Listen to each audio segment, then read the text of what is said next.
Agora, o nosso último talk, eu gostaria de chamar o Caio Luiz de Carvalho, que é diretor executivo do canal Arte 1. Ele vai falar sobre economia criativa.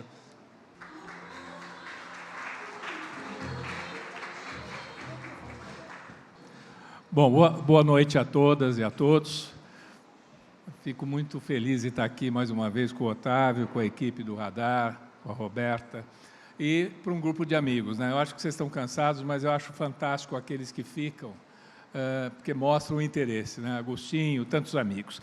Bom, foi-me proposto falar aqui sobre economia criativa, que é algo que me fascina desde 2002, 2003, quando eu comecei a trabalhar esse assunto, quando os ingleses começaram a trabalhar as chamadas indústrias criativas. De certa forma, o Duda, que me antecedeu, ele fez uma demonstração do que a gente vai falar aqui, né? Do talento criativo, né? E do quanto isso é importante para um setor como esse setor de eventos, de feiras, congressos, convenções, que vocês há muito tempo trabalham, né? Na verdade, eu não sei se vai dar leitura, mas as indústrias criativas surgiram na Inglaterra no final dos anos 90, quando os ingleses, percebendo o que estava acontecendo com a desindustrialização no país, eles fizeram as perguntas assim, e daí, para onde nós vamos? E aí descobriram que no teatro, na música, com as grandes bandas, eles poderiam sim pensar em monetizar as chamadas indústrias criativas da Inglaterra. E criar, na época, o Ministério das Indústrias Criativas, que até hoje continua na Inglaterra, e acabou espalhando, né, esse conceito para o mundo todo. O curioso é que eles fizeram análises muito comuns ao nosso setor.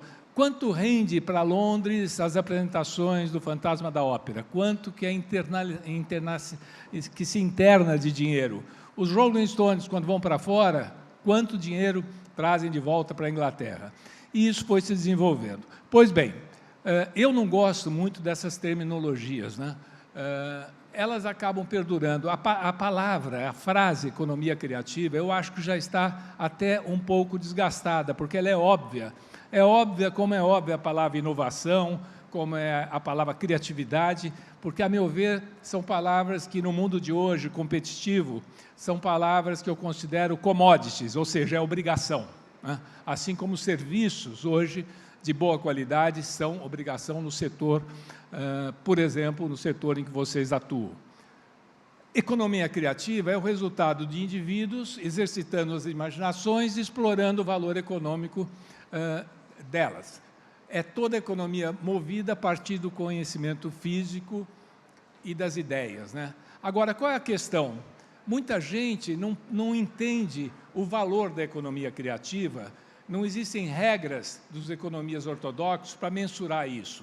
O BNDES conseguiu fazer isso durante um tempo aqui, do intangível, né? Quanto vale um talento criativo? Através do talento se desenvolve toda uma cadeia produtiva que vai gerar empregos, que vai gerar divisas para o país, ou dinheiro, negócios para determinada empresa.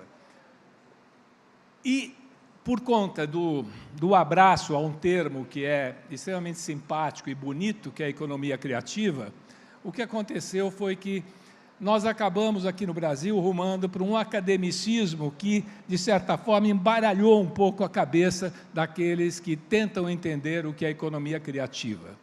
Óbvio que a universidade trabalhou isso com muita competência, mas, na realidade, é muito simples. Economia criativa e nós vamos ver aqui rapidamente, em algumas transparências, a partir do talento criativo, a partir, por exemplo, de uma ideia que o Duda teve para um cliente, que é diferente, para você ganhar dinheiro com aquilo, você desenvolve a cadeia produtiva e isso é uma economia criativa. E tem o mais, tem o ganho daqui e tem o ganho intangível.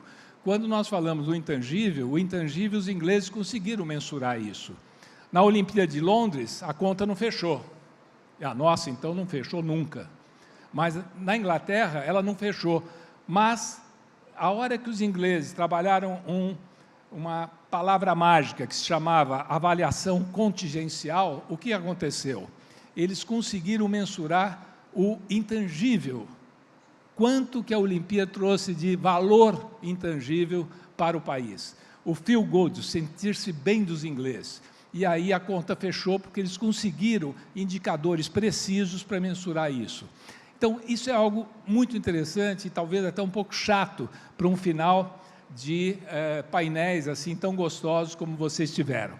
Mas o fato é que eu tenho muito medo do academicismo. O meu amigo Sérgio Saleitão, que o nosso João Dória trouxe para São Paulo, que é um cara que eu tenho muito apreço, gosto muito, ele trabalhou muito essa questão da economia criativa no governo federal, ao final aí da sua gestão. Mas, de certa forma, quando você fala em economia criativa, na cultura, que é a minha praia hoje no canal Arte 1, talvez seja aquilo que menor significado tenha, porque, na verdade, a economia criativa, a hora que a gente se debruça sobre as verdadeiras indústrias criativas, a parte cultural é muito pequena. Quando a gente fala em indústrias criativas ou economias criativas, existe um conceito britânico que engloba aí 13 setores, que vai de publicidade, arquitetura, artes, antiguidades, enfim. Isso está aí, eu vou deixar para o Grupo Radar, que certamente vai distribuir isso para vocês. Mas são indústrias que realmente desenvolvem cadeias produtivas diretas e indiretas, as mais diversas possíveis, e a nossa área do turismo, do entretenimento, de eventos, obviamente, está aqui dentro. Criatividade, o que é? É a inteligência se divertindo, né? Eu ouvi a apresentação do Duda, mas não teve nada mais criativo nos últimos tempos, num evento, quando eu estava no final dos Jogos Olímpicos do Rio de Janeiro, quando o primeiro-ministro do Japão aparece como Mário Bros em pleno Maracanã, né? Aquilo foi um ganho para a imagem do país extraordinário, inclusive ajudando na imagem dele mesmo naquele país. Pois bem, destinos e empresas são criativas por conta dos seus talentos, e num evento como esse, nós não podemos esquecer do meu xará, do Caio. O Caio é o talento criativo, né? Porque, através do Caio, surgiu essa indústria de vocês. Em 1970, ele era um sonhador, considerado um megalomaníaco, que inventou a AMB, e todo mundo achava, não, o Caio está sonhando, está delirando, essa coisa é uma maluca, ele está enganando a prefeitura e tudo mais. E hoje, esse setor inteiro, que é um setor extraordinário de feiras, congressos, convenções, ele existe por causa do Caio. Quando todo mundo achou que a tecnologia ia chegar para derrubar as feiras e que nós íamos ter feiras virtuais, como a minha querida e saudosa Silvia Mangabeira me apresentou lá atrás, quando eu estava no Ministério, no Embratur, ela disse assim, não, nós não vamos fazer mais feira, vamos fazer feira por internet agora. Nós vamos ter as lojinhas, os produtos, vamos comprar e tudo mais. E nada vai superar o olho no olho do cliente, que é o que vocês fazem, né? E aí você tem um Caio que desenvolveu, de certa forma, ele foi a commodity que desenvolveu a economia criativa, né? A hora que você tem um Paulo Borges, que sequer era jornalista, é um amigo querido que participava de uma revista de moda, ele inventou a São Paulo Fashion Week. Pois bem, através do Paulo Borges, ele desenvolveu uma cadeia produtiva de cenógrafos, figurinistas, modelos e tudo mais, que chegou a gerar, na minha época, na SP Tours, algo em torno de 2,5 a 3 bilhões de faturamento na cidade, em cada evento que ele fazia. Isso é economia criativa. Isso vale para o Alex Atala, vale para os irmãos Campana, que quando desenham uma cadeira, que muitas vezes aqui ninguém sabe quem são os Campana, mas na Itália, um desenho de uma cadeira deles custa 8.000 euros. E eles são reconhecidos como gênios, né? Como são o Ercovitch, que aí está, o Gaudí de Paraisópolis, enfim, esses são chamados talentos criativos. Cidades e empresas criativas, né, que tem a ver com um pouco do que a gente faz. São aquelas cidades e empresas que valorizam os talentos e criam os valores econômicos, trabalham muito a questão da diversidade e da inovação, os negócios competitivos, conectam e promovem os arranjos produtivos, a velha ideia do arranjo produtivo do Michael Porter, e trabalham tribos diversas, né? e principalmente aquilo que está em moda, que virou clichê, que é pensar fora da caixa, pensar o diferente. A partir daí você consegue entender um pouco dessa questão de economia criativa. Mas eu trabalhei, sim, essa questão da economia criativa quando eu saí do governo e fui trabalhar, por exemplo, a cultura inca no Peru. E aí eu entendi que, mais do que criatividade, era preciso você se debruçar sobre aquilo que os espanhóis, e aí eu acho que eu vi o meu amigo Eduardo Stanovic por aí, tem um espanhol muito amigo, Eulógio Bordas, de Barcelona, que se apropriou de um estudo feito por 2 norte-americanos de 1998, o James Gilmore e o Joseph Pine, que os dois entenderam que no mundo não havia espaço mais para a massificação. O momento era de você customizar, porque as pessoas querem ser tratadas individualmente, elas querem se sentir personagens, elas querem ser valorizadas, elas não querem ser consideradas um a mais. E, através desses 2 norte-americanos, eles criaram a chamada economia da experiência.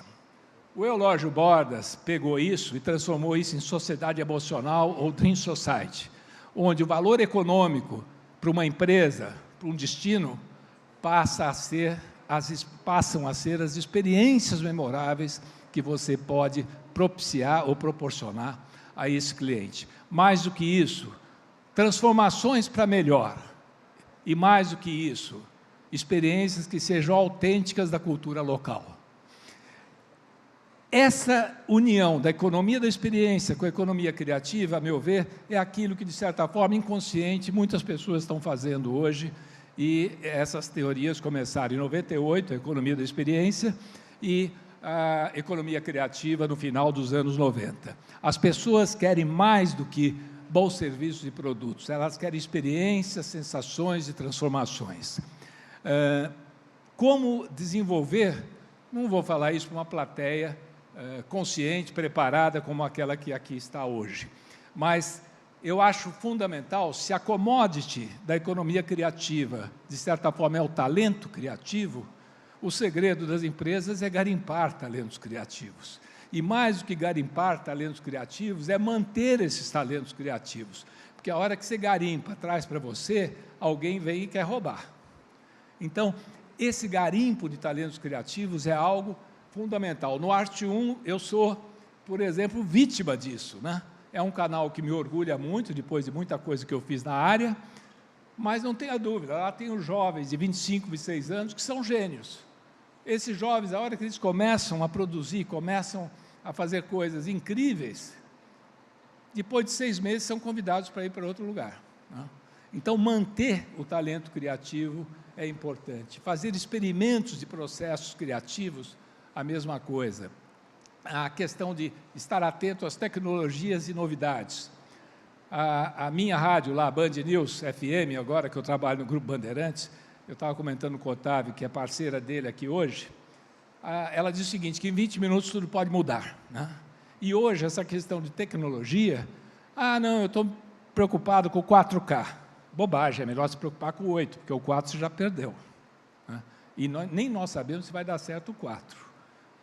Então, essa questão da tecnologia na área nossa, e vocês trabalham com isso, é muito importante você estar up to date. E, claro, por último, pensar fora da caixa e lembrar o velho Rolim Adolfo Amaro da TAM. Saudades da TAM, saudades da Varig. O Rolim, ele costumava dizer que as pesquisas para ele não eram fundamentais. Aí, um belo dia, ele resolveu, ele que todo voo pela manhã, indo para Brasília, ele recebia os políticos, estendia um tapete vermelho, e ele queria criar uma sala VIP no aeroporto de Congonhas. O que ele fez? Ele fez uma pesquisa com os passageiros, e nessa pesquisa ficou constatado aí que eles gostariam de um suco, gostariam de ar-condicionado, gostariam de revistas, jornais, enfim, tudo aquilo. Ele fez o dever de casa e montou uma sala muito bonita em Congonhas, colocando tudo aquilo que os clientes apontavam que era algo bom para eles. Só que ele resolveu colocar um piano pela manhã, né? E não deu outra. Depois de 6 meses, numa nova pesquisa, o piano apontou como a coisa que eles mais estavam gostando lá da sala, né? São pessoas que fazem aquilo que muitos de nós não fazemos. A pesquisa aponta para você o que aponta para todos. O segredo é tentar descobrir o que o seu cliente ainda não descobriu que é bom para ele. Então, são coisas óbvias, como eu disse, para uma plateia como essa aqui, mas eu acho que é importante a gente reviver. Tem essa frase aí do Picasso que eu gosto demais, né? Não adianta a gente falar em tecnologia e inovação, mas vai ser sempre o talento humano que vai fazer a diferença, né?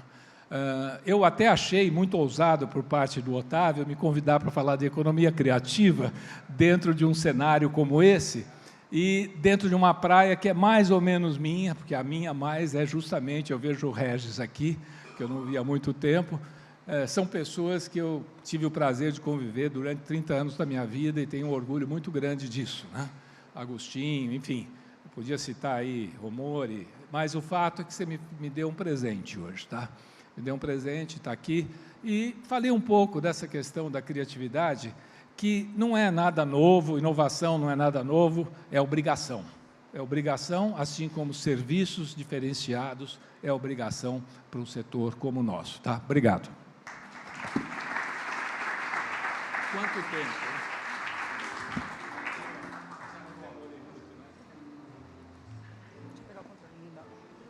Luiz, quanto tempo foi?